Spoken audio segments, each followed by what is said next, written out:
नजर की जुस्तजू अपनी नजर पर थामने आओ, पुकारा जिंदगानी की सुबह को सामने आओ। नवल प्रस्तावना है तो, हृदय में भावना है तो, अगर संभावना है तो हमारे सामने आओ। हमारे सामने मौजूद हैं हिंदी साहित्य के सशक्त हस्ताक्षर, कालजयी रचनाओं के रचनाकार डॉक्टर राहुल अवस्थी।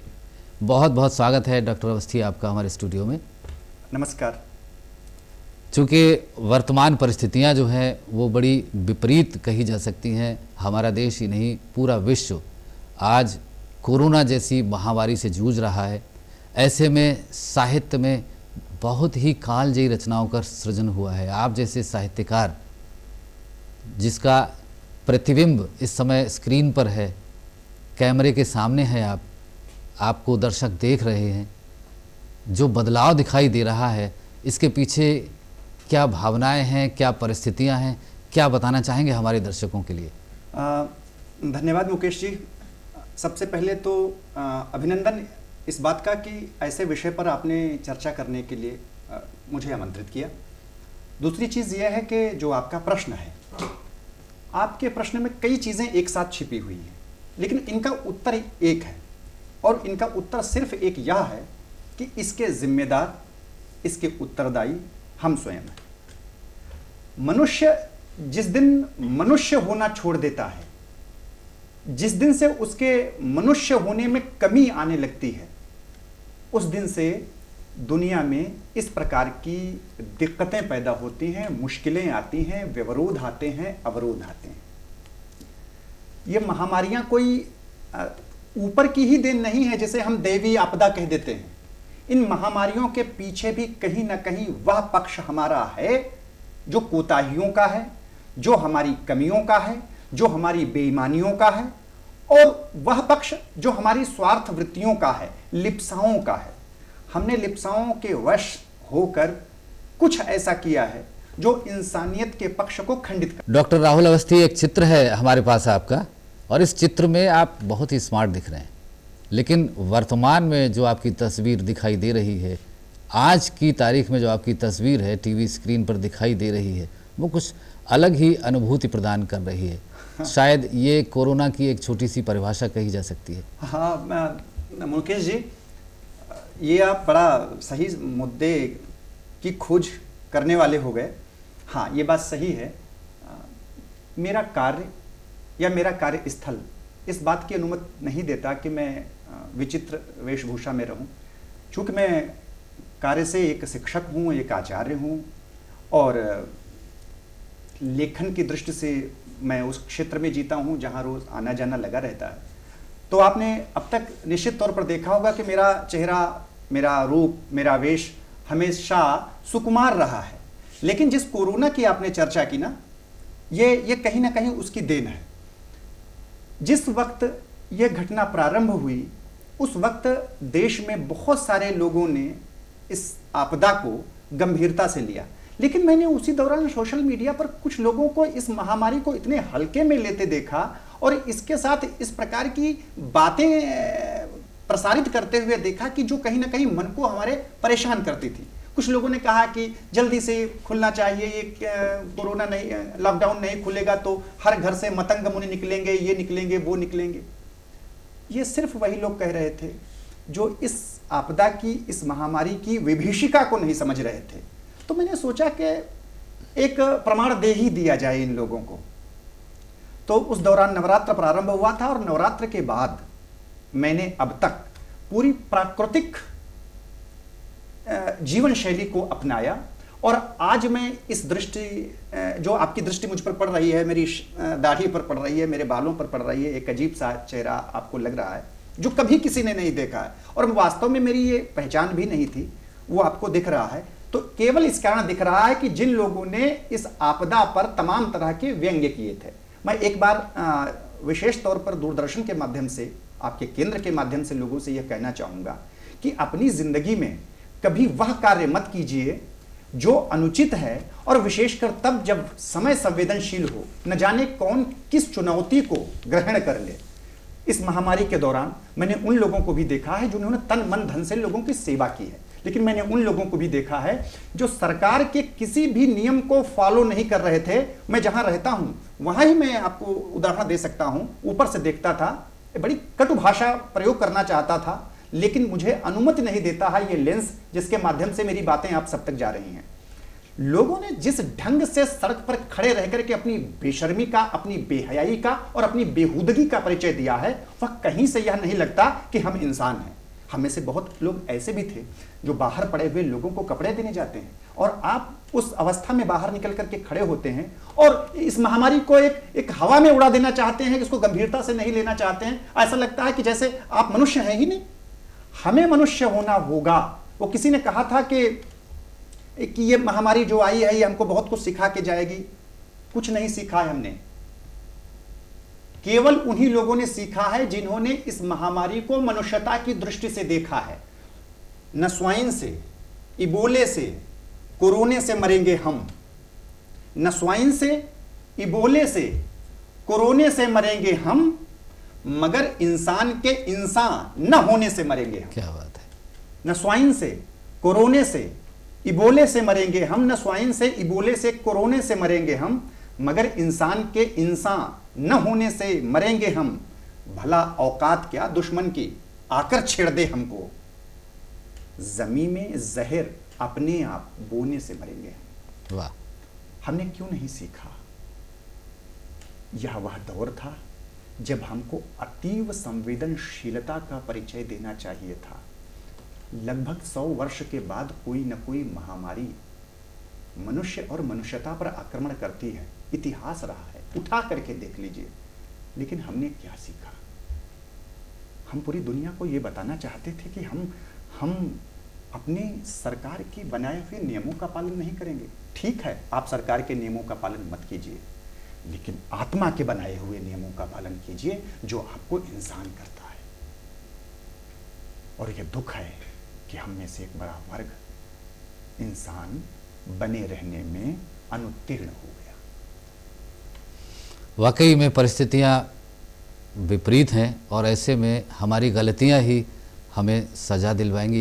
ये बिल्कुल सजा दिलवाएंगी मुकेश जी, बिल्कुल सजा दिलवाएंगी। और सजा इसलिए मिलेगी कि हमने पुरस्कार का कोई कार्य नहीं किया है।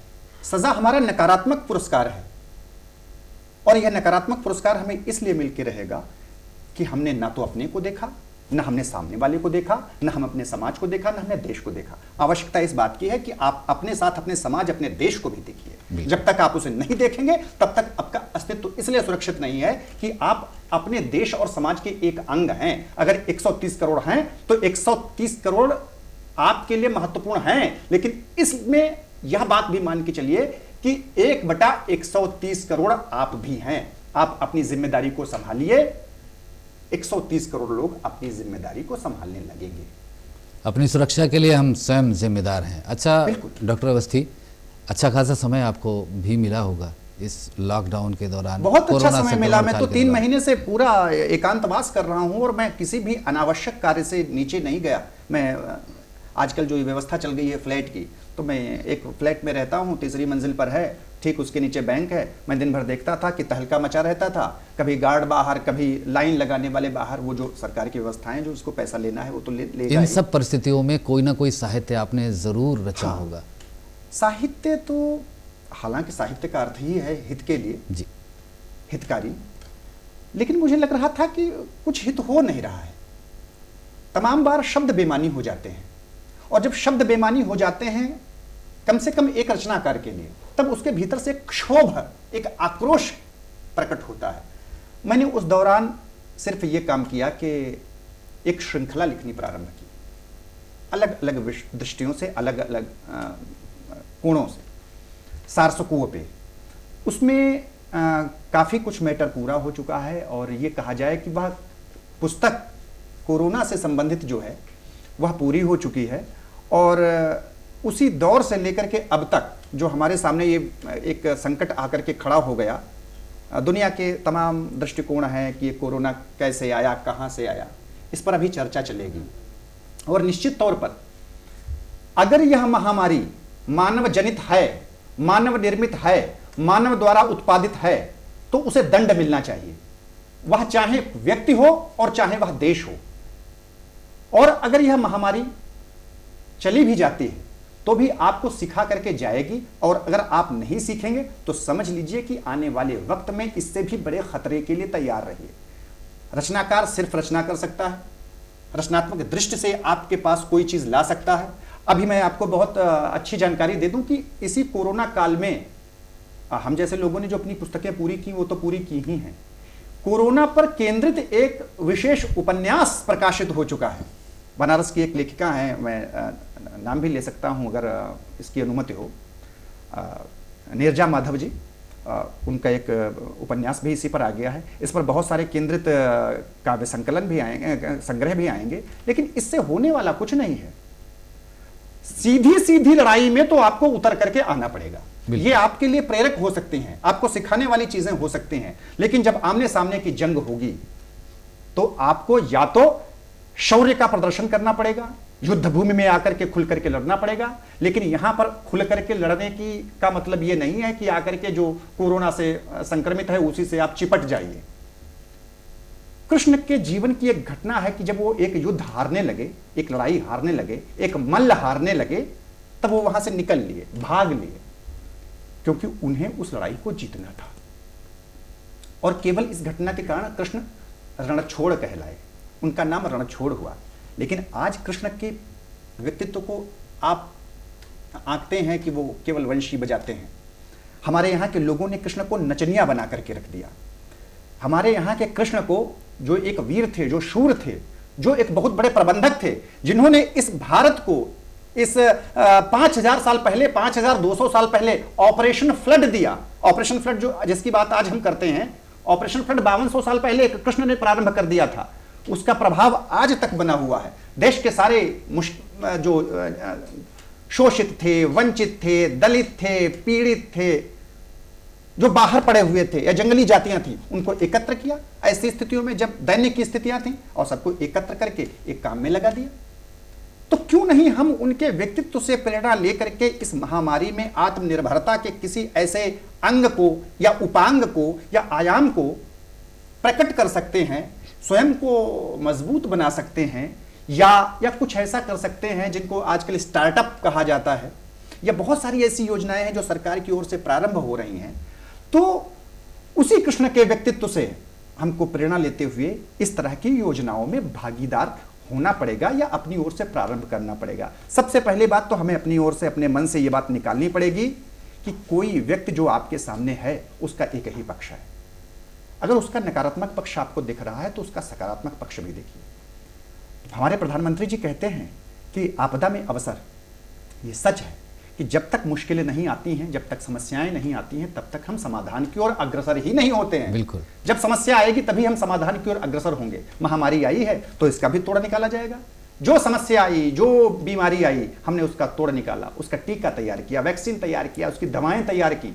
अगर वो बीमारी नहीं आती तो क्या हम तैयार करते? तो इसलिए इस अवसर को कैश कीजिए। मैं तो कहूंगा कैश कीजिए सीधे सीधे। अगर आपको भाषा समझ में आती है किसी को तो इस भाषा को समझ लीजिए कि इस अवसर को कैश कीजिए। और कैश करने का मतलब यह नहीं है कि अगर आपकी दवा की दुकान है तो पैसे बढ़ा दीजिए। कैश करने का मतलब यह है कि इस अवसर पर वह सारी संभावनाएं खोजने का प्रयत्न कीजिए जिन संभावनाओं को आने वाले वक्त में स्थापनाओं में बदला जा सकता है, और उससे हमारा भारत सशक्त हो सकता है। जी जी जी, भारत के सशक्तिकरण की जो एक दिशा है वो भी यहाँ पर तलाशी जा सकती है इस संकट काल में। अच्छा, ये बताइएगा, कोई साहित्य रचा है आपने इस दौर में? 2 लाइनें अगर हमारे दर्शकों को सुनाए तो अच्छा रहेगा। देखिए, लिखता तो निरंतर रहा हूँ और मैं कभी खाली नहीं बैठता, ये सच है। खाली बैठना और खाली बैठ करके कुछ खाना पीना ये हराम है, ये पाप है। अगर आप घर पर भी बैठे हुए हैं तो इतना काम जरूर कीजिए जो लगे कि आपने उस विषय को न्यायित किया है या आपने स्वयं को जस्टिफाई किया है। अगर आप घर पर 3 महीने से बैठे हैं तो केवल चाट, पकौड़ी, टिक्की, रसगुल्ला, काला जामुन बना करके लोग फोटो डाल रहे थे आजकल सोशल मीडिया पर। यही जिंदगी नहीं थी। जिंदगी वो भी थी, इससे इतर वो भी जिंदगी थी जो अपनी गाड़ियों में अपने साथियों के साथ मुंह पर कपड़ा बांध करके, मास्क लगा करके उन लोगों तक खाना पहुंचाने जाते थे जिनके पास खाने को कुछ नहीं था, वह भी तो एक जिंदगी थी, उस पक्ष को हमने नहीं देखा। एक बात आपसे कह दूं कि इन अवसरों पर मैं तमाम बार चुप हो जाता हूं, शांत हो जाता हूं, भीतर उतरने की कोशिश करता हूं कि ऐसे अवसर हमको सिखाते हैं। अगर हम सीखना चाहें तो, और अगर ना सीखना चाहें तो बैठे रहिए, वो काम करते रहिए, लोगों को अवसर देते रहिए जिस पर टिप्पणियां हो सकती हैं। तो मैं तो एक बात कहूंगा कि ये मुमकिन है, अदब की नोक पर आजाद हो सकते, यह मुमकिन था अदब की नोक पर आजाद हो सकते, ये मुमकिन है अदब की नोक पर आजाद हो सकते, मगर शागिर्द ऐसे भी नहीं उस्ताद हो सकते। वाह। मगर शागिर्द ऐसे भी नहीं उस्ताद हो सकते, अभी हम पर हमारे मेहरबा की मेहरबानी है, अभी हम पर हमारे मेहरबा की मेहरबानी है। जो सारी व्यवस्थाएं चल रही हैं, जो सारी समस्याएं चल रही हैं, सीमाओं से लेकर के देश के भीतर तक, ऐसा नहीं है कि आक्रमण सीमाओं पर ही आपके होगा, आक्रमण आपके देश के भीतर से भी हो रहा है और कई कई कई कई कई तरह हो रहा है। यह मुमकिन है अदब की नोक पर आजाद हो सकते, मगर शागिर्द ऐसे भी नहीं उस्ताद हो सकते, अभी हम पर हमारे मेहरबा की मेहरबानी है, न हम बर्बाद हो सकते न तुम आबाद हो सकते। वाह वाह, बहुत अच्छे। ये ऐसे शब्द हैं जो बहुत ही प्रेरक हो सकते हैं। अच्छा डॉक्टर राहुल अवस्थी, चूँकि कोरोना के विषय में हमने बहुत बात कर ली है, हम जानना चाहेंगे कि जो आपकी साहित्य यात्रा रही, इस यात्रा में आपने कई दूसरे देशों में, न सिर्फ हमारे भारतवर्ष में, कई दूसरे देशों में भी हिंदी साहित्य का दिया प्रज्वलित किया, उसका प्रकाश कहाँ कहाँ बिखेरा और उस समय क्या अनुभव थे आपके?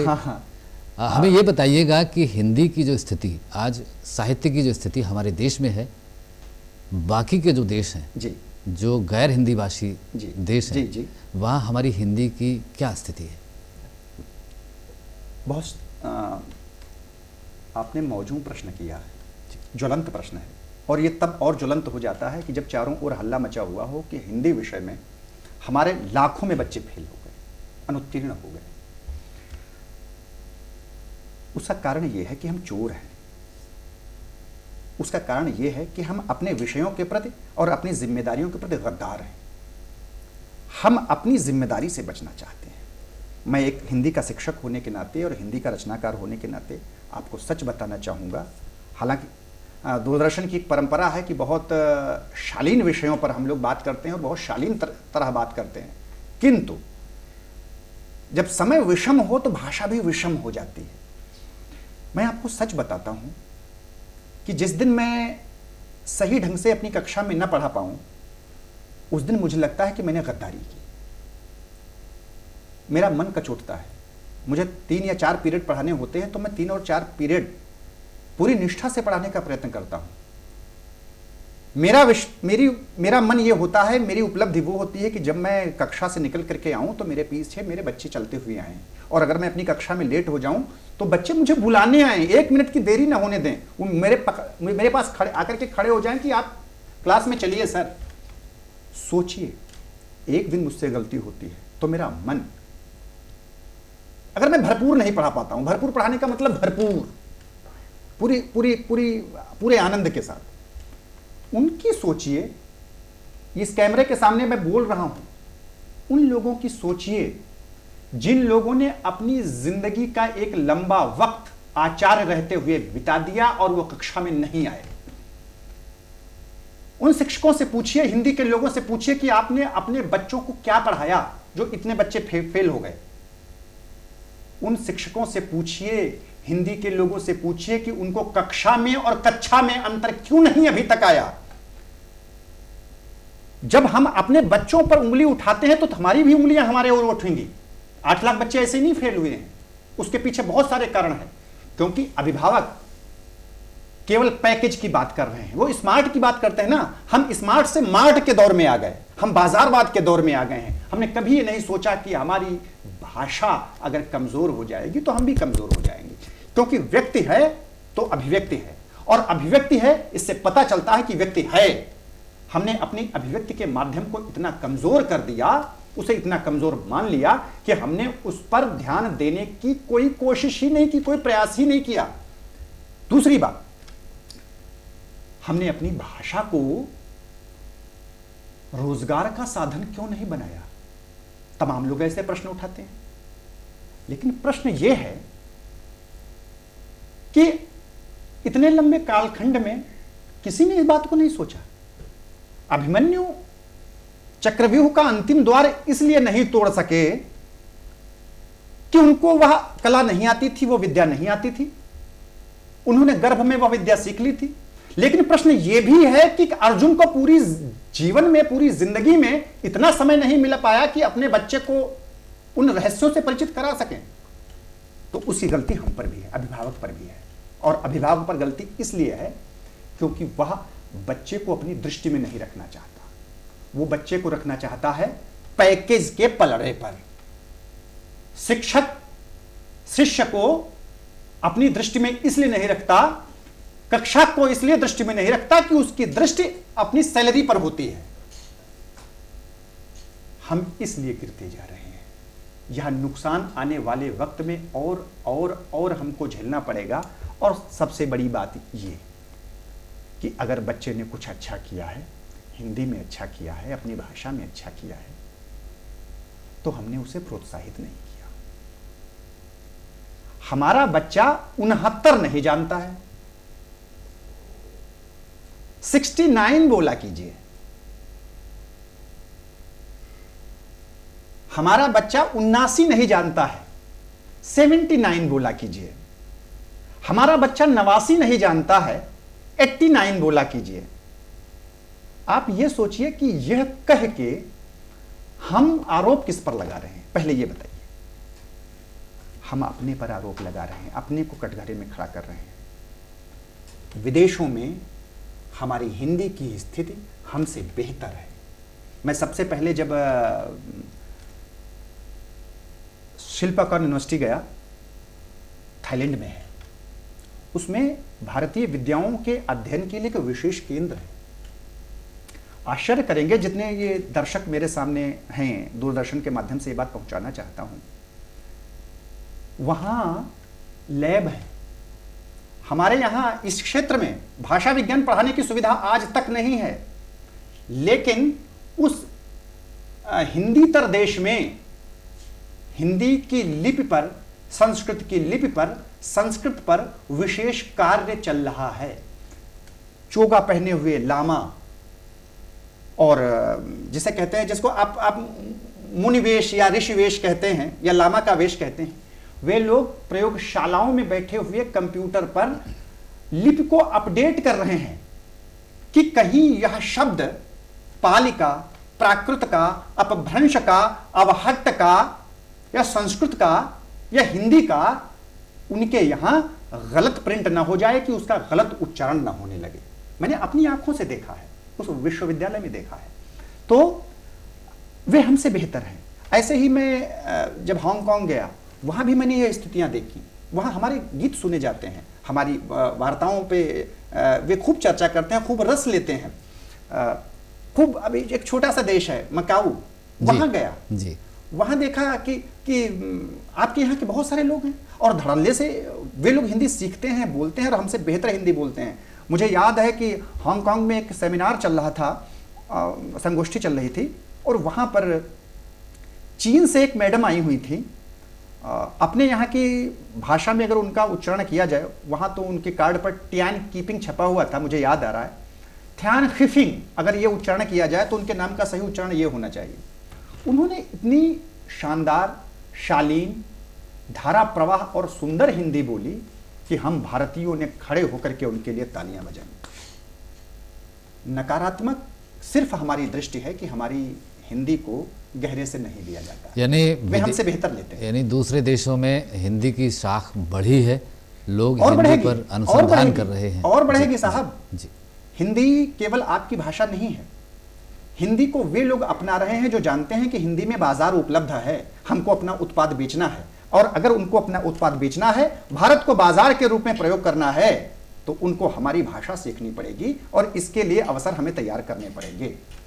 डॉक्टर राहुल अवस्थी, चूंकि ऐसी कालजयी रचनाएं आपके द्वारा रची गई हैं जिनके सबके विषय में यहाँ बात कर पाना शायद संभव नहीं है। अंत में चलते चलते क्या ख़ास बात करना चाहेंगे हमारे दर्शकों से आप? दर्शकों से तो सारी बातें करनी, जो भी मैं बात करूँगा वो सुन लेंगे, वो ख़ास हो जाएगी। लेकिन कई बार मैं सोच नहीं पाता हूँ ऐसे अवसरों पर, जब आप इस तरह से वार्तालाप का क्रम चलता है तो मैं, ऐसा लगता है जैसे औपचारिक क्रम में आ गया हूँ। फिर भी श्रोताओं से एक बात ज़रूर करूँगा, दर्शकों से एक बात ज़रूर करूँगा, क्योंकि आजकल बड़े सारे ऐप उपलब्ध हैं। कुछ लोग इसको केवल सुनते हैं, कुछ लोग इसको देखते हैं, चैनल लगा के रख दिया और बाहर खड़े होकर के सुन रहे हैं, तो हमारे लिए श्रोता ही हैं। एक बात मन में बिठा लीजिए, मन में यह बात बिठा लीजिए कि जब कभी हम मुश्किल दौर से गुजर रहे हों, उस वक्त हमको संयम का परिचय देना है। मैं कमतर हूं मगर इतना भी कमतर हो नहीं सकता। मेरी ये गजल है जी, उसके 2 शेर पढ़ देता इरशाद। कि मैं कमतर हूं मगर इतना भी कमतर हो नहीं सकता। वह दुश्मन हो, वह बीमारी हो, वह आपदा हो, वह महामारी हो, वह आपका विरोधी हो, वह आपका विपक्षी हो, जब आप पर भारी पड़ रहा हो और आपके पास कोई साधन न हो, तो आपका संयम, आपका धैर्य ही आपके काम आएगा। मैं कमतर हूं, लेकिन यह विश्वास मान के चलिए कि मैं कमतर हूं मगर इतना भी कमतर हो नहीं सकता। यह मान लीजिए। आत्मविश्वास तो आपको बनाए रखना पड़ेगा, चाहे आप कोरोना की बात करें, चाहे आप किसी दुश्मन की बात करें, कि मैं कमतर हूं मगर इतना भी कमतर हो नहीं सकता। तो ज्यादा है मगर इतना भी ज्यादा हो नहीं सकता। मैं कमतर हूं मगर इतना भी कमतर हो नहीं सकता। तो ज्यादा है मगर इतना भी ज्यादा हो नहीं सकता। अभी कुछ मूड वैसा है तो थोड़ा शांत बैठे हैं, मगर ये कौन कहता है धमाका हो नहीं सकता। वाह वाह वाह, क्या बात है। भारतीयों को अपनी प्रतिभा का विस्फोट करने का अवसर आ गया है, और इस अवसर का लाभ केवल एक व्यक्ति को न मिले, 130 करोड़ लोगों को वास्तव में मिले। इसके लिए हमको भीतर से मजबूत होना पड़ेगा। सरकार ही सब कुछ नहीं करेगी, सरकार आप भी कुछ करिए। वाह। और इन्हीं शब्दों के साथ हम अब अपने दर्शकों से विदा चाहेंगे। डॉक्टर राहुल अवस्थी, आप हमारे स्टूडियो में आए और आपने बहुत सारी बातें की, बहुत सारे अनुभव अपने साझा किए और बहुत सारी रचनाओं के विषय में बात की। आपके स्टूडियो में आने के लिए, चर्चा करने के लिए बहुत बहुत धन्यवाद। धन्यवाद।